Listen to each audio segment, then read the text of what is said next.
नमस्कार दोस्तों, UP triple S C lectures online में आप सभी लोगों का स्वागत है। हमारी ईमेल आईडी है uptripplesclecturesonline@gmail.com। अगर आप सभी लोगों की कोई क्वेरीज हैं तो आप इस आईडी पे हमसे संपर्क कर सकते हैं या फिर सीधे कमेंट के माध्यम से हमसे जानकारी प्राप्त कर सकते हैं। आज के वीडियो में हम लोग बात करेंगे यूपीपीएससी द्वारा आयोजित होने वाली परीक्षा कंप्यूटर सहायक की। उसके कुछ कंप्यूटर प्रश्नों का संग्रह मैं आप सभी लोगों के सामने लेकर आया हूँ। कुछ अच्छे प्रश्न हैं जो कि परीक्षा की दृष्टि से बहुत ही इंपॉर्टेंट है, तो उसको आप लोग देख लीजिए और जो आपको बेहतर लगे उसका आप लोग नोट्स बना लीजिए। ठीक है, तो आइए शुरू करते हैं आज का वीडियो। थोड़ा सा सुपर फास्ट रिवीजन है तो मैं जल्दी जल्दी बताने की कोशिश करूंगा जिससे आप सभी लोगों का अनावश्यक समय बर्बाद ना हो। तो आइए देखते हैं।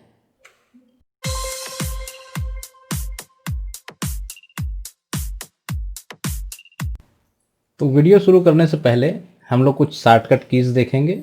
हो सकता है ये आपकी परीक्षा में ना पूछे जाएं, लेकिन फिर भी ये इंपॉर्टेंट हैं, इनके बारे में आपको जानकारी होनी चाहिए। जैसे पहला आपका दे रखा है control plus shift plus escape. इस कॉम्बिनेशन को दबाने से क्या होता है, आपके सिस्टम का टास्क मैनेजर ओपन हो जाता है। ये आप सभी लोग नोट कर लीजिएगा जिससे कि कभी आप लोग भूलें ना। ठीक है, नेक्स्ट आपका है control plus escape. Control plus escape दबाने से क्या होता है, आपका स्टार्ट मेनू खुल के आ जाता है।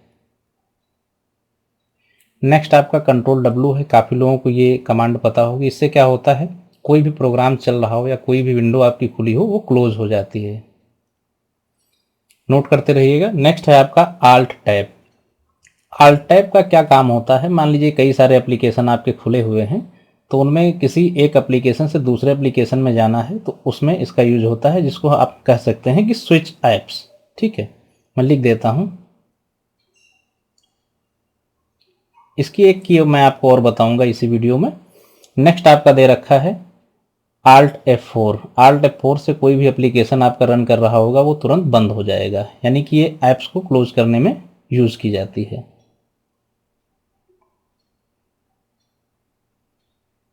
नेक्स्ट आपका है विंडो डी। ठीक है, विंडोज की जो की होती है उसके साथ में आपको डी प्रेस करना होता है। इससे क्या होता है, आपका जो है डेस्कटॉप शो या फिर हाइड करने के लिए होता है। तो मान लीजिए मैं इसी स्लाइड में अगर विंडो डी का भी प्रेस कर दूं तो मेन डेस्कटॉप जो है हमारा शो होने लगेगा, और अगर डेस्कटॉप पे है फिर मैं प्रेस कर दूं तो ये एप्लीकेशन आपका फिर से खुल के आ जाएगा। नेक्स्ट हम लोग देख लेते हैं। नेक्स्ट दे रखा है विंडोज प्लस लेफ्ट एरो या फिर विंडोज प्लस राइट एरो। तो ये क्या होता है, ये स्नैप विंडो के लिए होता है। ठीक है, स्नैप विंडो कहने का मतलब ये है कि मान लीजिए कोई सी भी आपके यहाँ 2-3 पेज खुले हुए हैं, जब आप लेफ्ट वाला दबाएंगे तो लेफ्ट साइड में विंडो स्नैप होके चली जाएगी, राइट वाला एरो साथ में दबाएंगे तो राइट साइड में विंडो स्नैप होके चली जाएगी। नेक्स्ट आपका दे रखा है विंडोज प्लस टैब। विंडोज और टैब का कम्बिनेशन क्या करता है, ये जैसे मैंने आपको एक शॉर्टकट की अभी पहले बताई थी आल्ट प्लस टैब की। ठीक है, आल्ट प्लस टैब की सेम वही रोल इसका भी है। इसमें क्या होता है, आपका टास्क व्यू जो है दिखाई देने लगता है। ठीक है, टास्क व्यू क्या होता है, मान लीजिए आप 2-3 जो है एप्लीकेशन यूज कर रहे हैं तो उसमें शिफ्ट करने के लिए ये यूज होता है। ऑल टाइम में जो है आपको ऐप्स दिखेंगे नहीं, डायरेक्ट जो है आपको स्विच करना होगा, छोटा सा विंडो बन के आएगा। इसमें बिल्कुल मोबाइल टाइप का जो है आपको जैसे होम की प्रेस करने पे उसमें आपको दिखाई देने लगते हैं कौन कौन से एप्लीकेशन आप यूज कर रहे हैं, जिसमें आप स्विच करना चाहते हैं कर लेते हैं। सेम वही प्रोसेस इसमें अप्लाई होगा विंडो प्लस टैब दबाने पे। नेक्स्ट आपका है विंडोज प्लस एल। ये क्या करता है, ये आपको जो है इसका जैसे ही कॉम्बिनेशन आप यूज करते हैं तो ये विंडो आपका जो है कंप्यूटर को लॉक कर देता है। ठीक है, लॉक द कंप्यूटर, या फिर आपको जो है होम स्क्रीन पे लॉगिन स्क्रीन पे जो है रिटर्न कर देता है।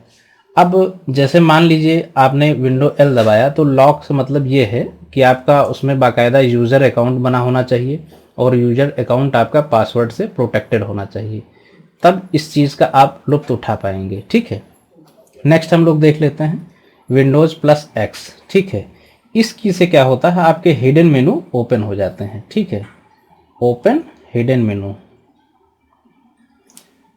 अब हिडन मेनू की बात करें तो हिडन मेनू में क्या होता है, जैसे मान लीजिए आप लैपटॉप यूज़ कर रहे हैं तो उसमें डिस्प्ले ब्राइटनेस का जो है ऑप्शन खुल जाएगा, ठीक है, और वॉल्यूम का ऑप्शन खुल जाएगा।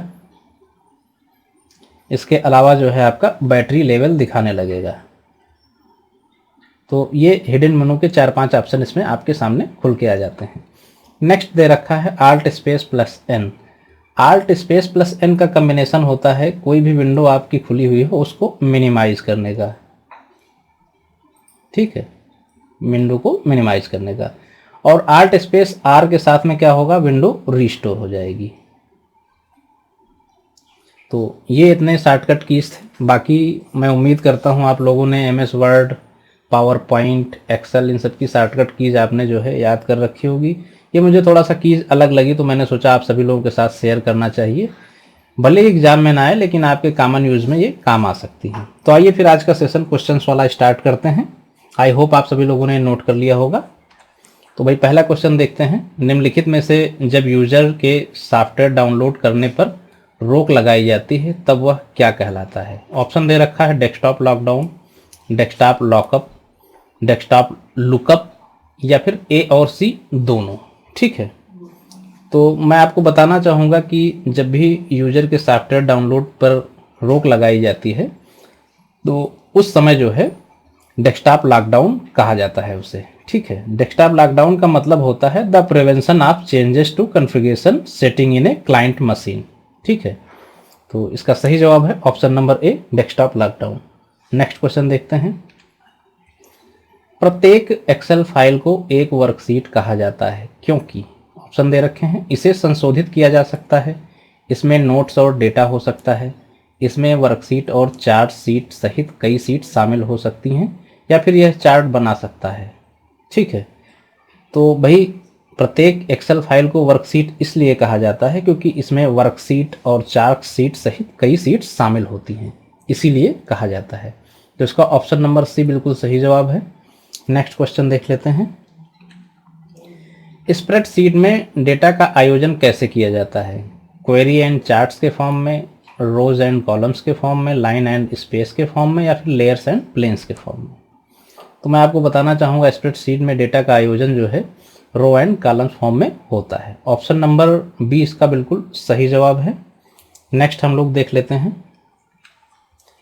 पूछा गया है अपरिचित व्यक्तियों द्वारा उनकी पहचान को गलत बताकर आपसे गोपनीय जानकारी प्राप्त करने का प्रयास है, ठीक है। क्या है भाई आपकी गोपनीय जानकारी जब कोई अपरिचित व्यक्ति प्राप्त करना चाहता है? तो ऑप्शन दे रखे हैं computer virus, spyware scam, virus या फिर फिशिंग।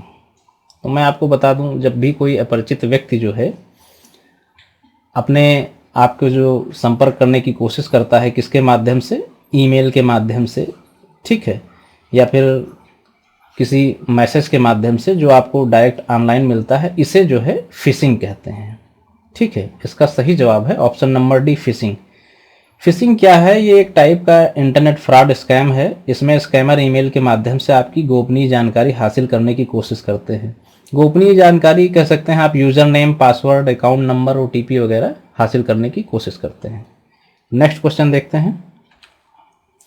निम्नलिखित में से कौन सी टेक्नोलॉजी बोले गए शब्दों को कैप्चर करती है और उन्हें ऐसे वाक्यों में परिवर्तित करती है जिन्हें कंप्यूटर समझ सकता है और उन पर प्रतिक्रिया दे सकता है? ऑप्शन में दे रखा है interpreter, language translator, automated speech recognition या फिर मशीन लैंग्वेज, ठीक है। तो इसका जो सही जवाब है वो आपका है ऑप्शन नंबर सी, ASR, ठीक है।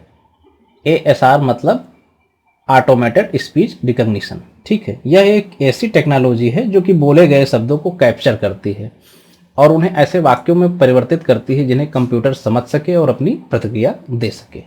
नेक्स्ट क्वेश्चन देखते हैं। बूट स्ट्रैप क्या है?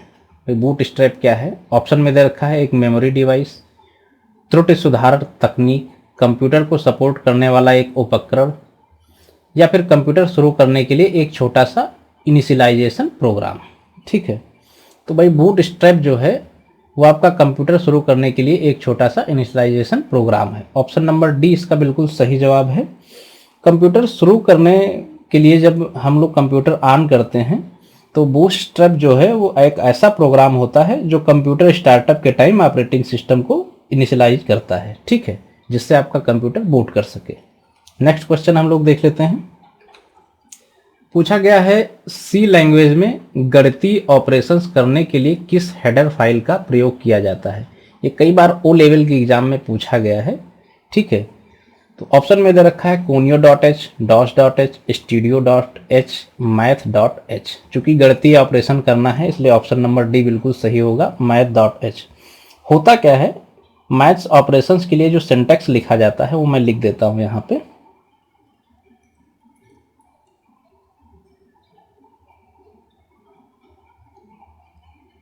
ये सिंटैक्स होता है, ठीक है, मैथ्स ऑपरेशंस के लिए, ठीक है, सी प्रोग्रामिंग में। तो इसका सही जवाब है option number D, math.h। Next question देखते हैं। सी लैंग्वेज में एक पॉइंटर है, क्या है भाई, वेरिएबल जो दूसरे वेरिएबल के एड्रेस को स्टोर करता है, या फिर वेरिएबल जो कि इंस्ट्रक्शंस को स्टोर करता है, या फिर कीवर्ड है जिसका प्रयोग वेरिएबल क्रिएट करने के लिए किया जाता है, या फिर उपरोक्त में से कोई नहीं। तो भाई सी लैंग्वेज में पॉइंटर क्या होता है, सी लैंग्वेज में पॉइंटर वह वेरिएबल होता है जो कि एरे के एड्रेस को कंटेन किए रहता है, या फिर हम ये कह सकते हैं कि पॉइंटर वह वेरिएबल है जो कि दूसरे वेरिएबल के एड्रेस को कंटेन किए रहता है। एड्रेस किसी भी साधारण वेरिएबल में सुरक्षित नहीं रह सकते हैं, इसलिए इनको सुरक्षित करने के लिए केवल पॉइंटर्स का ही प्रयोग किया जाता है। तो इसका जो सही जवाब होगा वो आपका ऑप्शन नंबर ए होगा, वेरिएबल जो दूसरे वेरिएबल के एड्रेस को स्टोर करता है। तो नेक्स्ट क्वेश्चन देख लेते हैं। निम्नलिखित में से टर्नरी ऑपरेटर को और किस नाम से जानते हैं, relational operator, conditional operator, casting operator, या फिर नन ऑफ दीस। तो टर्नरी ऑपरेटर को जो है हम लोग कंडीशनल ऑपरेटर के नाम से जानते हैं। ऑप्शन नंबर 20 का बिल्कुल सही जवाब है। नेक्स्ट क्वेश्चन देखते हैं। निम्नलिखित में से डैश डेटाबेस प्रबंधन प्रणाली को यह निर्देश देने के लिए उपयोग किया जाता है कि विशिष्ट विशेषता में केवल संख्याएं हैं। ऑप्शन दे रखा है डेटा श्रेणी, डाटा प्रकार, डेटा शब्दकोश, या फिर डेटा परिभाषा, ठीक है। तो भाई इसका सही जवाब है option number B, data type. निम्नलिखित में से डेटा टाइप डेटाबेस प्रबंधन प्रणाली को यह निर्देश देने के लिए उपयोग किया जाता है कि किसी विशिष्ट विशेषता में केवल संख्याएं हैं। नेक्स्ट देखते हैं। डाटाबेस की सुविधा है जो हमें डेटाबेस में कुछ अभिलेखों तक पहुंचने की अनुमति देती है, जिसे कहा जाता है। भाई डेटाबेस भाषा की ऐसी कौन सी सुविधा है जो हमें डेटाबेस तक कुछ अभिलेखों तक पहुंचने की अनुमति देती है। ऑप्शन दे रखा है क्वेरी, फॉर्म, रिपोर्ट्स, या फिर टेबल। उसका जो बिल्कुल सही जवाब है वो आपका है option number A, query. Query allow us to access certain records in database, ठीक है। यानी कि क्वेरी एक ऐसी सुविधा है जो हमें डेटाबेस में कुछ अभिलेखों तक पहुंचने की अनुमति देती है। नेक्स्ट क्वेश्चन देख लेते हैं। अब यहां पे पूछा गया है इबडिक का पूर्ण रूप क्या है, ठीक है। तो इबडिक जो है इसका पूर्ण रूप दे रखा है ऑप्शन में, extended binary coded decimal interchange codes, enlarge binary code digital interchange code, extended bilingual coded decimal interchange code, in code bilingual coded division interchange code. तो इसका जो सही जवाब है वो आपका ऑप्शन नंबर ए है, extended binary code decimal interchange code. ये जो है IBM द्वारा डिजाइन किया गया था, ठीक है। ये याद रखिएगा, कभी कभी क्वेश्चन घुमा के पूछ लेता है। नेक्स्ट क्वेश्चन हम लोग देख लेते हैं। कथन दे रखे हैं और आपको पुट का प्रयोग करके सही विकल्प का चुनाव करना है, ठीक है। कथन ए में क्या दे रखा है, मेल मर्ज MS वर्ड की वह सुविधा है जिसके माध्यम से आप एक ही पत्र को अनेक व्यक्तियों को भेज सकते हैं, बिल्कुल सही है। दूसरा आपका कथन आर दे रखा है, मेल मर्ज का प्रयोग प्रवेश पत्र, निमंत्रण पत्र, ऑफिस के पत्र आदि भेजने में किया जाता है, बिल्कुल सही है ये भी। अब ऑप्शन में दे रखते हैं, देख लेते हैं। पहला दे रखा है ए तथा आर दोनों सही हैं, सही बात है। आर ए की सही व्याख्या है, बिल्कुल सही है। ऑप्शन नंबर ए इसका बिल्कुल सही जवाब है। मेल मर्ज तो आप लोगों को पता ही होगा, यूज भी किया होगा। नेक्स्ट क्वेश्चन देख लेते हैं। निम्नलिखित में से ईमेल संदेश के 3 भाग हैं, कौन से भाई हैं, डेस्टिनेशन, डिवाइस एवं सेंडर, TCP IP एवं संदेश, हेडर संदेश एवं हस्ताक्षर, TCP IP डोमेन व ISP। तो ईमेल जो होता है उसमें संदेश, उसके जो ईमेल संदेश जो होता है उसके 3 भाग होते हैं। एक तो आपका हेडर होता है, दूसरा आपका संदेश होता है और लास्ट में आपका हस्ताक्षर होता है। ठीक है, हेडर से स्टार्ट होती है, फिर वहाँ पे आप अपना संदेश लिखते हैं, आप क्या ईमेल करना चाहते हैं, लास्ट में आप रिगार्ड्स करके अपने हस्ताक्षर करते हैं। ठीक है, तो इसका सही जवाब है हेडर, संदेश एवं हस्ताक्षर। तो नेक्स्ट क्वेश्चन देखते हैं और ये इस सेशन का आखिरी क्वेश्चन होगा। निम्नलिखित में से किस मेथड द्वारा हम इंटरनेट से कनेक्ट हो सकते हैं? ऑप्शन दे रखा है dial up, slip, triple P या फिर उपरोक्त सभी। तो भाई डायल अप के बारे में आप सभी लोग जानते ही हैं। ठीक है, अब स्लिप की बात हम लोग कर लेते हैं। तो स्लिप क्या होता है? इसका फुल फॉर्म होता है serial line internet protocol. Serial line internet protocol. ठीक है, इसके माध्यम से हम लोग इंटरनेट से कनेक्ट हो सकते हैं, डायल अप के माध्यम से हो सकते हैं। और पीपीपी दे रखा है, ट्रिपल पी यानी पॉइंट टू पॉइंट प्रोटोकॉल, इसके माध्यम से भी हम लोग इंटरनेट से कनेक्ट हो सकते हैं। तो इसका जो सही जवाब होगा वो होगा आपका ऑप्शन नंबर डी, उपरोक्त सभी। तो भाई नेक्स्ट वीडियो में आप सभी लोगों से फिर मुलाकात होगी कुछ अच्छे प्रश्नों के संग्रह के साथ में। और तब तक के लिए मैं आपको बता दूं, पिछले भी वीडियो में मैंने आप लोगों से रिक्वेस्ट की थी कि आप लोगों के पास जो भी बुक है ओ लेवल की, ठीक है, कोई भी मानक बुक हो जो ओ लेवल की हो, उसको आप सभी लोग पढ़ते रहें, रिवाइज करते रहें। इसके अलावा करंट अफेयर्स लास्ट के 6 मंथ के आप लोग बिल्कुल पूरी तरीके से तैयार कर लीजिए। और थोड़ा सा हिंदी भी आप लोग रिवाइज कर लें, क्योंकि हिंदी के क्वेश्चन अक्सर लोग गलत करके चले आते हैं। जो क्वेश्चन गलत नहीं होने चाहिए, जब वो गलत हो जाते हैं तो परीक्षा में बड़ी दिक्कतें आ जाती हैं। तो ये तीनों चीज़ जो है आप लोग कर लीजिए। और मैं विश करता हूं कि आप सभी लोगों का पेपर बहुत ही अच्छा जाए, ज़्यादा से ज़्यादा लोग सेलेक्ट हों। तो भाई नेक्स्ट वीडियो में आप लोगों से फिर मुलाकात करूंगा। वीडियो अच्छा लगा हो तो लाइक कीजिएगा, अपने फ्रेंड्स के साथ शेयर कीजिएगा। जो लोग नए हैं वो लोग चैनल को सब्सक्राइब कर सकते हैं, जिससे आने वाले वीडियोज़ के अपडेट आप सभी लोगों को मिलते रहेंगे। Thank you.